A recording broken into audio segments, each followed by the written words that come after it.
Well, Dr. Robert Epstein is a senior research psychologist at the American Institute for Behavioral Research and Technology. He's also been a major critic of Google, one of the smarter critics of Google.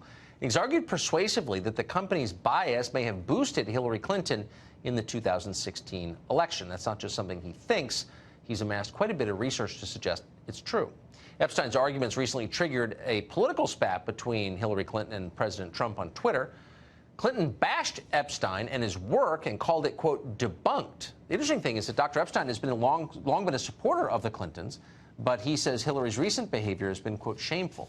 Dr. Epstein joins us tonight to clear up this contretemps. Doctor, thanks very much for coming on.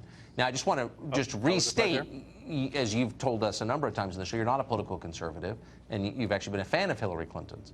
But tell us how you assess her response to the president on your research. What Hillary Clinton did, I mean, to be honest with you, I think she should be ashamed of herself. It's absolutely outrageous. I mean, she told some blatant lies, and I happen to know that the information that she got came from Google. Basically, what you're saying, you're alleging, is that Hillary Clinton is carrying water for Google. Well, there's no question about it. You know, if you just look back in time a little bit, you'll find that her #1 donor in 2016 was Alphabet. Google, her chief technology officer, Stephanie Hannon, was a former Google executive. Eric Schmidt, the head of Google, offered in writing to head up her tech campaign and then set up a secretive organization called The Groundwork, the sole purpose of which was to put her into office. Now, I've been a staunch supporter of the Clintons for decades. I literally have a signed letter from Bill Clinton over my desk on the wall, and I cannot believe that she did this. And the things she's saying are just absurd. So without getting too technical, I mean, you are a research scientist, in effect, so it would be easy to confuse us, me. But give us a sense of how she's lied about you. Well, #1, she says my work has been debunked. That's blatantly false. My work has always adhered to the very highest standards of scientific integrity. The monitoring projects I set up, now that's not scientific research, those are monitoring projects, and I'm the only one who's done them so far.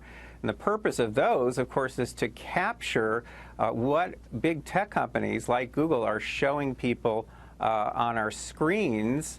And, you know, she says, and here's the second lie, she says that my entire monitoring project in 2016 was based on 21 undecided voters.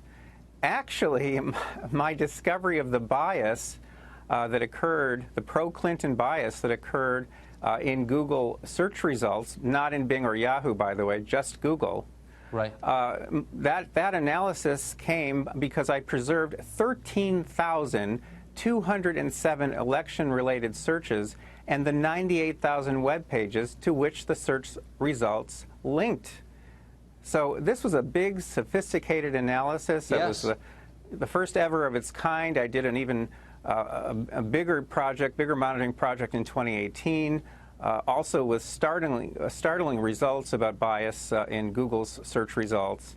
And I'm heading towards setting up a much, much larger system in 2020 that will look at all kinds of things, bias in news feeds and Twitter, shadow banning and many, many other things. So, and I hope you get the funding you need for that. And I just want to say for the third time that the results of your research contravened your own political beliefs, and you publicize them anyway. And that's what integrity looks like. And I just want to thank you for that. Dr. Epstein, thanks for coming on tonight.